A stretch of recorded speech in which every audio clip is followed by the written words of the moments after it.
Hey friend, please subscribe. 1 second for you. Big deal for me. What I thought was going to be a celebration turned into a damn ambush. My name's Doug Winslow. I'm 57 years old. I live in Charlotte, North Carolina. It was supposed to be one of the best nights of my life. A celebration for my son Zach's college graduation.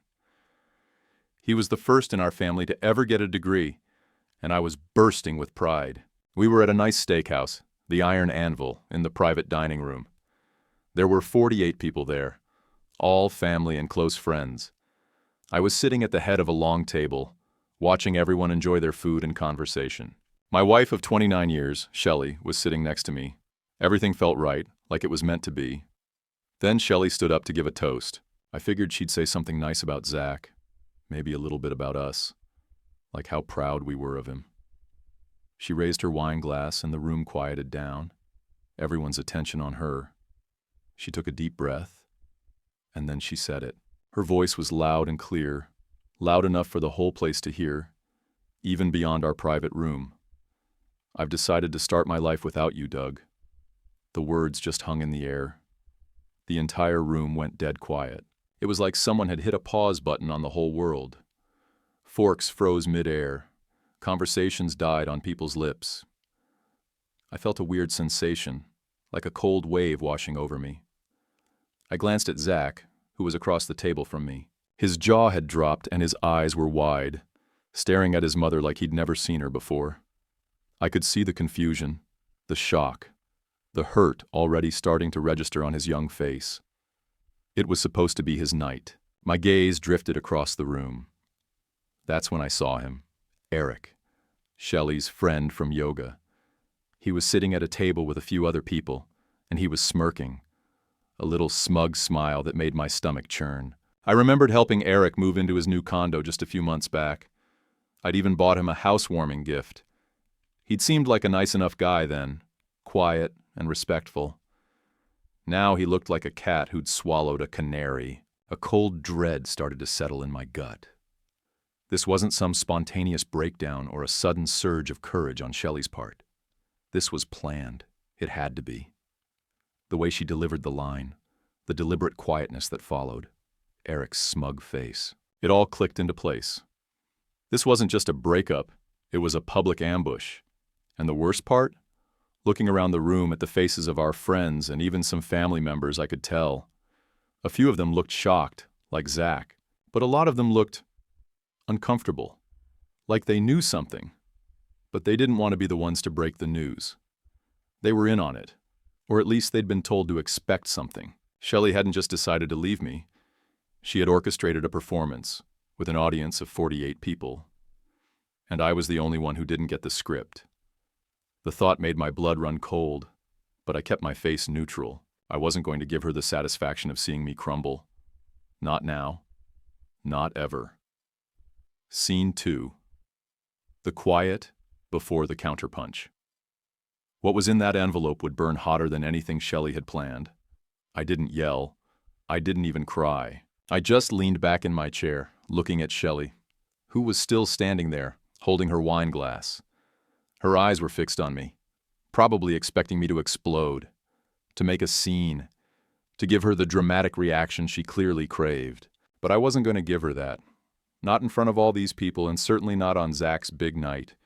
So I just looked at her and said, "Calm as you please." "Well, thanks for the heads up." She looked genuinely thrown off. Her eyebrows knitted together just for a second. It was clear she'd rehearsed this whole thing, played it out in her head 1,000 times, and my quiet response wasn't in her script. Good. Let her be confused. Let her wonder what was going on in my head. Then, slowly, deliberately, I reached into the inner pocket of my suit jacket. I pulled out a plain brown envelope. It wasn't fancy, just a standard legal envelope, the kind you'd get from a bank or an attorney's office. I slid it across the table to her. The paper made a soft, almost imperceptible whisper as it glided over the tablecloth. "You'll want to open that tomorrow," I said, keeping my voice low, but firm. I didn't raise it, didn't add any extra emotion, just a simple instruction. Shelley glanced down at the envelope, then back at me, a flicker of uncertainty in her eyes. The surprise on her face was almost satisfying. She didn't pick it up right away. She just stared at it, then at me, then back at the envelope, as if it held some kind of dark magic. I pushed my chair back, slowly, deliberately. I stood up, adjusting my jacket. I didn't look at Shelley again. My eyes went straight to Zach. He was still looking bewildered, but he was also watching me. I walked over to him, put a hand on his shoulder, and gave it a gentle squeeze. "Zach," I said, my voice thick with emotion but also pride. "Son, I am so incredibly proud of you. Don't let anything or anyone spoil this night. This day is about you and everything you've accomplished." I meant every single word. This day was still about him, not her theatrics, not her betrayal. He deserved to bask in his moment, even if the air in the room felt suddenly thick with unspoken tension. Then, without another word, without a backward glance, I turned and walked out of the private dining room. I didn't stomp. I didn't run. I didn't storm off in a fit of rage. I walked out calmly, steadily, one foot in front of the other. I could feel all 48 pairs of eyes on me, but I didn't look at anyone. I didn't feel shame. I felt an odd sense of clarity, a strange kind of calm. I knew what was coming, and I was ready. As I walked through the main restaurant, past other diners who were now looking curiously at our private room, I thought about them. Our friends, our family, all sitting there, probably choking on their chicken marsala and awkward claps. Let them deal with the mess Shelley had created. I was done. What Shelley didn't know was that I had seen this coming months earlier. It wasn't just a gut feeling. It was a slow, creeping realization, piece by piece. Little things, really. Her phone always with her, face down. Her sudden interest in yoga with Eric, a guy who looked like he'd never even seen a downward dog in his life. The late-night calls she'd try to take in the garage, thinking I was asleep. I wasn't stupid. I knew something was up, so I started preparing, quietly, methodically. It started with just observing, then it moved to a little digging. I'm a retired accountant, after all. Details are my life. I knew how to follow a paper trail. I knew how to be patient. I had been planning my own counterstrike, not for a dramatic public spectacle, but for a clean surgical break. That envelope wasn't just a divorce filing. It was the first volley in a battle she thought she'd already won. She had no idea. She thought she was blindsiding me, but she was walking right into a trap she helped set herself. And the best part? She wouldn't even realize it until it was too late. Scene 3. The setup unravels. Shelley thought she was sneaky, but I was watching her play unfold like a rerun. I went straight home from the restaurant. Not to some hotel, not to a friend's house, but to our house. The house she probably thought she was getting in the split. The house we had built together, lived in for 25 years, raised our son in. As I pulled into the driveway, the quiet street seemed to mock the chaos I'd just left behind. I walked through the front door, the silence of the house a stark contrast to the earlier public spectacle. The first thing I did was walk into our bedroom. I opened her side of the closet, and there they were. 2 large suitcases, packed and stashed away at the back, behind a pile of winter blankets. My heart sank a little, even though I had expected it. It was still a punch to the gut, seeing the physical evidence of her plan. She wasn't just thinking about leaving. She was ready.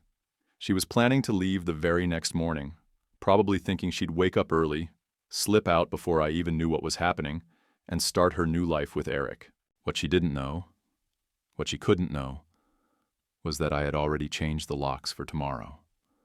The locksmith was coming first thing in the morning. Not only would she not be leaving in the quiet dawn light, but she wouldn't even be able to get back in if she tried to come home after all this. The truth was, Shelley thought she was sneaky, but I had been watching her play unfold like a rerun for months. It all started subtly. She got a new phone, claiming her old one was acting up. Then the yoga classes started getting longer, more frequent. She'd be out until late, sometimes even staying at a friend's house after a girls' night. I had noticed little things, too, financial things. I'm a retired accountant, for crying out loud. Numbers are my second language. You can take the accountant out of the office, but you can't take the accountant out of the man. About 6 months ago, I started seeing weird charges on our joint credit card statements. Small at first, easy to dismiss. Then they got bigger. Jewelry stores I'd never heard of, hotel stays, not here in Charlotte, but in places like Asheville, even a couple in Atlanta. She'd explain them away as girls' trips or shopping sprees, but something always felt off. Then I found a deposit slip for a new bank account, one I'd never seen before, with her name on it. It wasn't a huge amount, but it was a regular transfer, like she was building up a separate nest egg. That's when my suspicions really kicked in. I didn't confront her directly. I just started digging deeper. I used my old contacts, my accounting skills, my general knowledge of how the world works.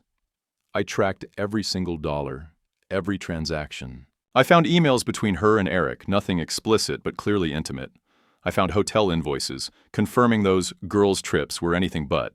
And then, the real kicker, a lease. A second apartment, co-signed by Shelley and Eric, right here in Charlotte. She had planned this down to the last detail. She was going to leave me, move in with him, and probably expected to walk away with half of everything we owned. But she had forgotten one crucial detail, a detail from 29 years ago. Back then, when we first got married, Shelley had insisted on a prenup. Her family had some old money, a small inheritance from a great aunt, and she wanted to protect it. I hadn't cared much about it at the time. I just wanted to marry her. So I signed it. It was a standard agreement, nothing too complicated. Except, as I had recently rediscovered, it had a clause she had conveniently forgotten about, or maybe just hoped I had forgotten. A fidelity clause. It stated, very clearly, that if either party committed adultery, they would forfeit certain marital assets. Back then, it was meant to protect her. Now, it was going to protect me. Shelley thought she was so clever, so sneaky, but she had laid the groundwork for her own downfall nearly 3 decades ago. The unraveling of her setup was just beginning. Scene 4. The confrontation at home. Shelley thought she was leaving me in the dust. Now she realized I'd locked every back door she planned to crawl through. It was late that night, probably around 11 o'clock.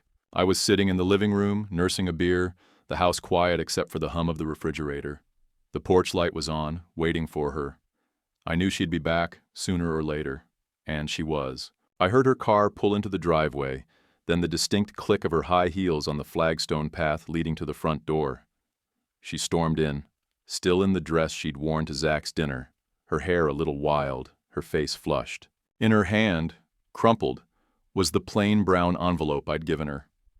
It was open, so she'd seen it. Good.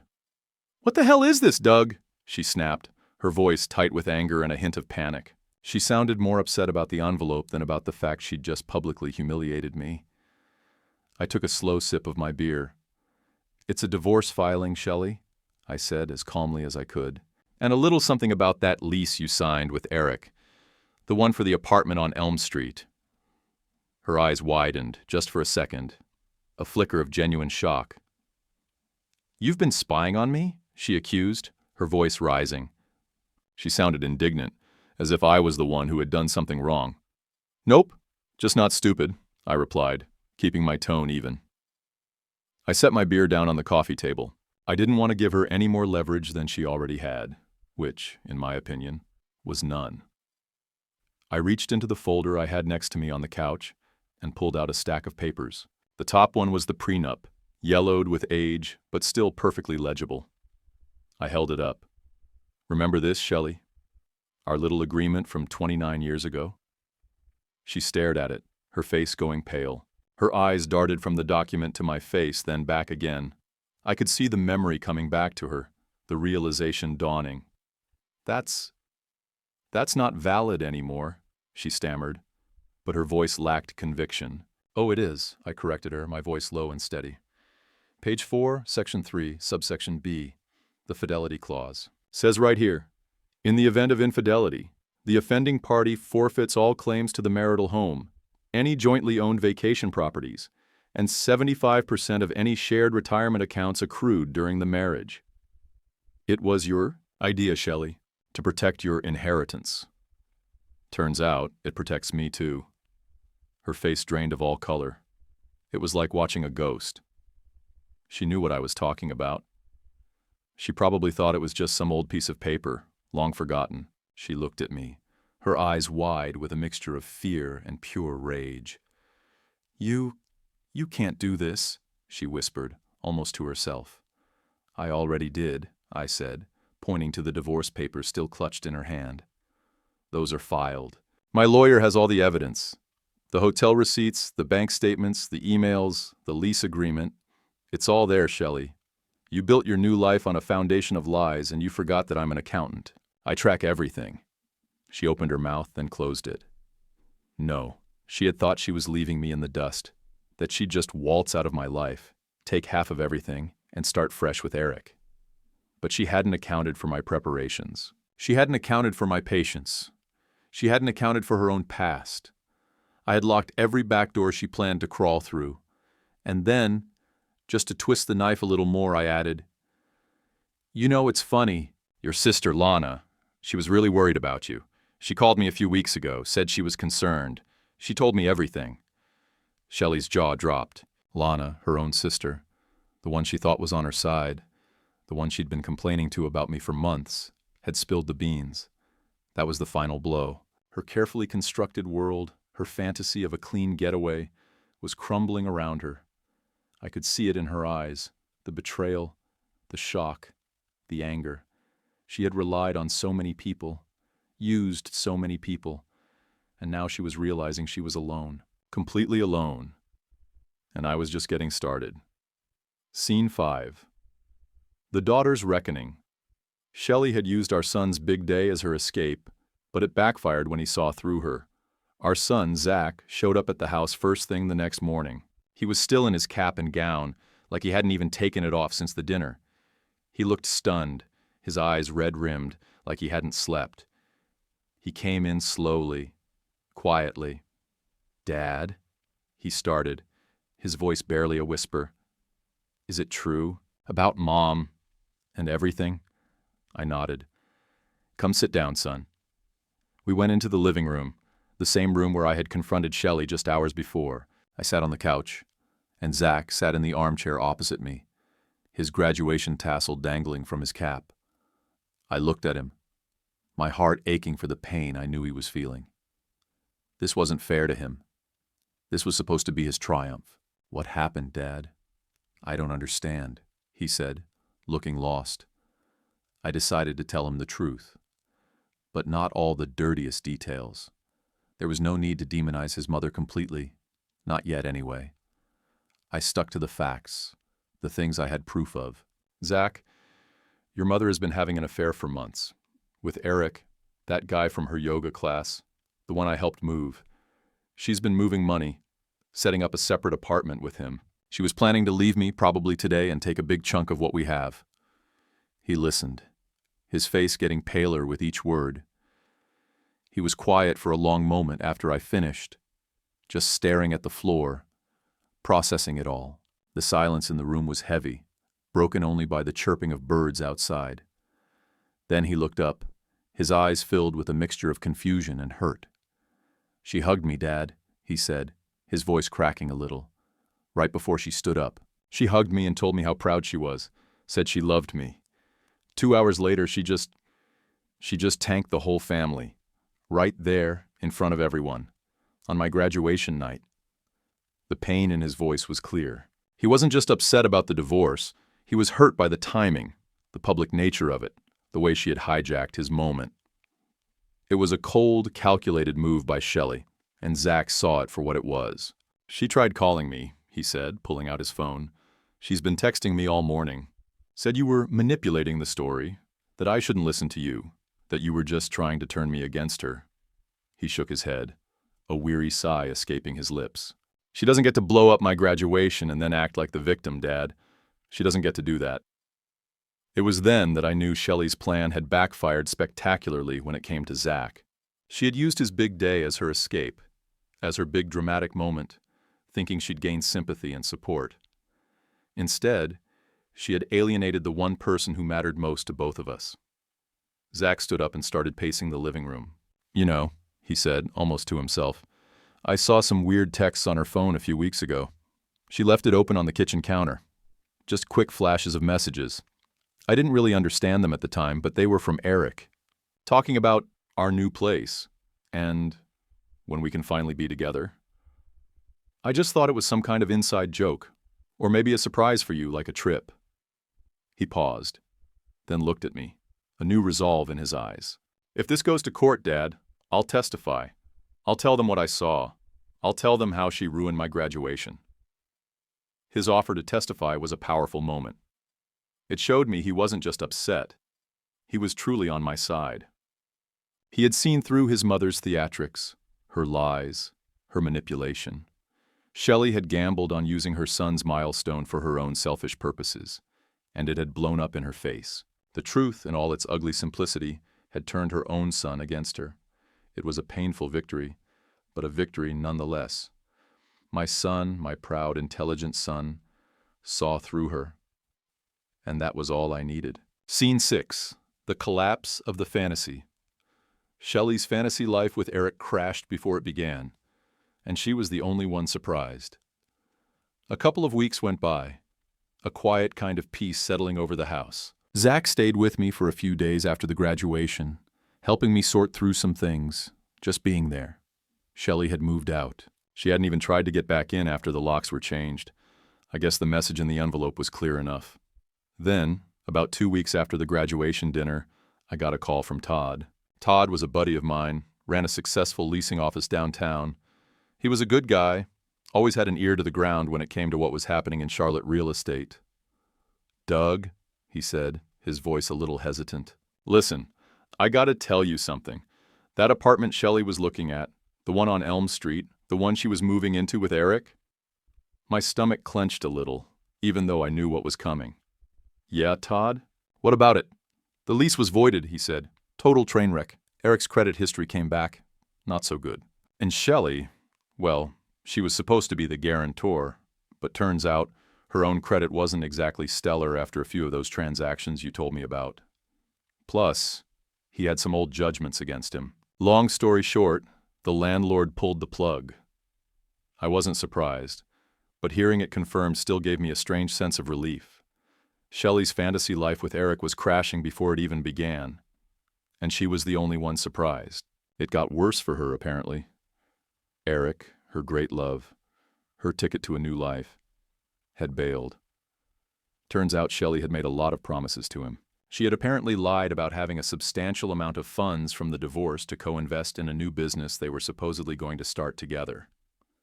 Eric, being Eric, wasn't interested in a relationship that didn't involve financial gain. Once the lease fell through and he realized she wouldn't be walking away with half of everything, he disappeared.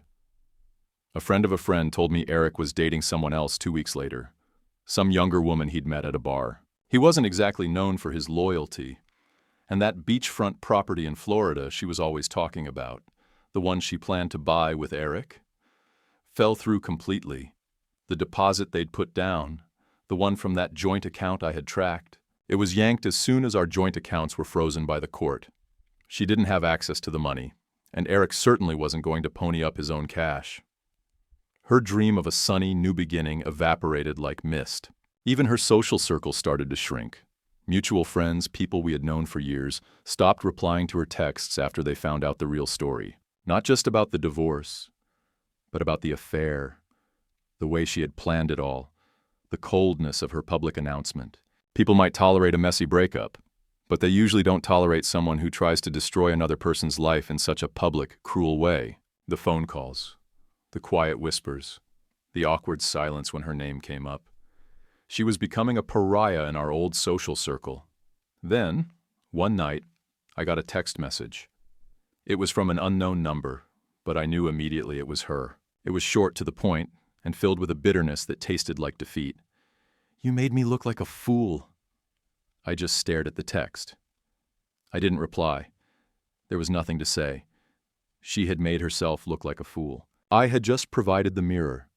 Her grand escape, her carefully constructed new life, had crumbled into dust around her, and the silence on my end was the only answer she was ever going to get from me. Scene 7. Courtroom payback. Doug had stayed calm and strategic, and it paid off in court. The divorce hearing landed on a date that was almost too ironic to believe. Our 29th wedding anniversary.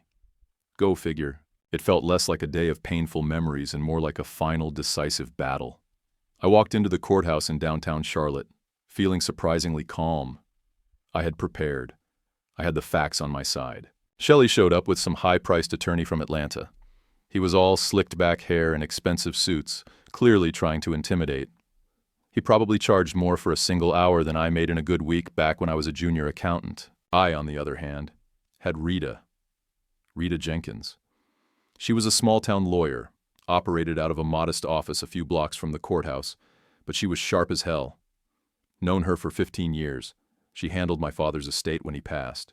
She might not have had the flash and flair of Shelley's lawyer, but she had a keen mind and a bulldog's tenacity. We sat on opposite sides of the courtroom, a chasm of silence and resentment between us. The judge, a stern-faced woman named Judge Miller, began to read through the documents. She got to the prenuptial agreement, which Rita had made sure was prominently displayed. Shelley's high-priced lawyer immediately jumped up, all bluster and theatrical gestures. "Your Honor," he boomed, "this prenuptial agreement is clearly outdated. It was signed nearly 3 decades ago. It's surely expired, or at the very least, unenforceable in modern divorce proceedings," he went on, talking about how times had changed, how the clause was archaic, how it was unfair. Rita just sat there, calmly taking notes, a small, knowing smile playing on her lips. When it was her turn, she stood up, much quieter, but with an unwavering presence. "Your Honor," she said, her voice clear and precise. If the esteemed counsel would simply turn to page 9 of the document, they would find Clause 4, subsection A. It states, and I quote, "This prenuptial agreement shall remain active for the full duration of the marriage, as well as throughout any subsequent legal proceedings for dissolution of said marriage, until a final decree is issued." Rita paused, letting the words hang in the air. The document is unequivocally clear. There is no expiration clause, nor any condition for it to be rendered null and void, save for the full and final dissolution of the marriage, which, as we are here today, has not yet occurred. The judge leaned forward, picked up the prenup, and started reading. Shelley's lawyer turned several shades of red, flipping frantically through his copy. Shelley herself looked like she was about to faint. The very prenup she had demanded all those decades ago, to protect her perceived wealth and future inheritance, was now the very thing that was going to protect me instead. It was a delicious irony, almost too perfect. After a short recess, during which Shelley's lawyer looked like he was about to have a stroke, Judge Miller returned. She upheld the entire agreement. She read out the final decree, her voice firm and unwavering.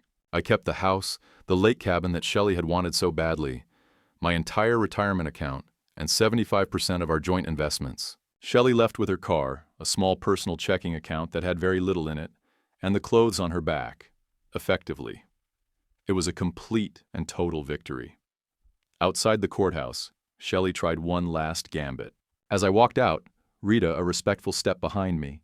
Shelley was standing there, waiting. She looked haggard, defeated. Eric was nowhere to be seen, of course. "Doug," she said, her voice surprisingly soft, almost pleading. "Doug, please." We built a life. 29 years. All those memories. She tried to play the nostalgia card, the victim. I stopped and looked at her. Her eyes were teary, but I saw no genuine remorse, only regret for what she had lost. "Shelley," I said, my voice steady, "you're right. We did. And you burned it all down. Now, if you'll excuse me, I have a new life to build."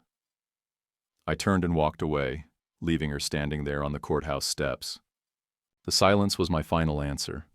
I had stayed calm, strategic, and it had paid off. Scene 8. The comeback. Doug didn't just survive, he built something better from the ashes. After the court case, things started to change for me, and for the better. The weight that had been on my shoulders for months, for years even, finally lifted. It was like I could breathe properly again. I had been doing a lot of accounting work for friends and family since I retired. Just small stuff, taxes, financial planning advice. But now, with my new freedom and a clear head, I decided to turn it into something more. I took all my old accounting contacts, people I'd worked with for decades, and started a proper business. I called it Winslow Financial Transitions. I didn't want to just do accounting. I wanted to help people navigate those tricky financial waters, especially when their lives were changing, like mine had. It started out small. 3 divorcees, all women, came to me looking for help. Their ex-husbands had tried to pull fast ones, hide assets, or just generally make their lives miserable. I put my experience to use, helped them sort through their finances, find hidden accounts, track down everything they were owed. Word spread fast. Women, especially, seemed to connect with my story, with the idea that someone who had been through it could truly understand and help them. Now, less than a year later, I've got 30 regular clients and a waiting list that's growing every week. I even hired a part-time assistant, a sharp young woman named Olivia. We work out of a small office I leased, just off Main Street. It's not fancy, but it's mine. Zach visits on weekends, whenever he can get away from his new job. He's working as a junior analyst for a big tech company up in Raleigh now. He loves it. He still calls me the breakup accountant, says I should trademark it, turn it into my official business name. He even helped me set up a website, which has brought in a lot of new clients. He's proud of me, and that means the world. Shelley's name doesn't come up much anymore. It's like she's just gone, faded into the background. I heard through the grapevine, a mutual friend who didn't cut her off completely, that she's working part-time at a boutique downtown, selling clothes. It's a far cry from the life she envisioned with Eric, the one where she'd be living in a fancy beachfront condo and running a new business. About a month ago, I got a text message from that same mutual friend. It was polite, almost hesitant. Shelley was wondering if you'd be open to a coffee meeting, just to catch up. I just typed back, "No, thank you." There was nothing to catch up on. No reason to reopen old wounds. She wanted something. Probably just to feel me out, see if I was still bitter, still hurting. But I wasn't. The office next door to mine just went up for lease. It's a bit bigger, has a nice conference room. I'm thinking of expanding, maybe hire another accountant, a financial planner. Winslow Financial Transitions is growing. I didn't just survive the whole ordeal. I built something better from the ashes, something real, something meaningful, and it was all mine. Scene 9. Full circle. Doug's final move wasn't just a clean break. It was a launch. It's been about 6 months since the divorce was finalized, and my life has transformed in ways I never imagined. Just last week, I signed a formal referral deal with a local law firm. They specialize in family law, and now they send all their female divorce clients my way for financial guidance. It's a steady stream of business, and it feels good to know I'm helping people avoid the pitfalls I stumbled into. One of their clients, a woman named Sarah, sat across from me in my office a few days ago. She was going through a messy divorce, her husband trying to hide assets and leave her with nothing. After I laid out a strategy for her, showing her how we'd track everything down, she looked at me, her eyes filled with a mixture of relief and regret. "I wish I had someone like you when I was married, Doug," she said, her voice soft. "Maybe I would have seen the signs earlier, or at least been prepared." That resonated with me. I don't do revenge. I don't believe in it. What I do is math. I do strategy. I do prevention. My goal isn't to hurt Shelley or anyone else. My goal is to make sure what happened to me doesn't happen to other people who might be blindsided. It's about being smart, being prepared, and empowering yourself. That plain brown envelope I gave Shelley at the restaurant, the one that started all the drama, it didn't just end our marriage. It started something new. For me, it forced me to look at my life, to take stock, and to build something entirely my own. A couple of months ago, a local newspaper, the Charlotte Observer, did a piece on my firm. A human interest story about starting a new career later in life, after a major life change. The reporter thought my story was compelling. The headline they ran for the article? "From broken to bankable, local man turns personal upheaval into financial success." It was a pretty good headline, I thought. I'm not bitter anymore. I'm not angry. Those emotions faded with the anger and the pain. What's left is clarity, and something much more powerful. I'm smarter, I'm stronger, and I'm finally, truly, in control of my own life. It wasn't just a clean break. It was a launch, and I'm flying higher than I ever thought possible. YouTube picked this for you. Tap it. Let's see if they guessed right.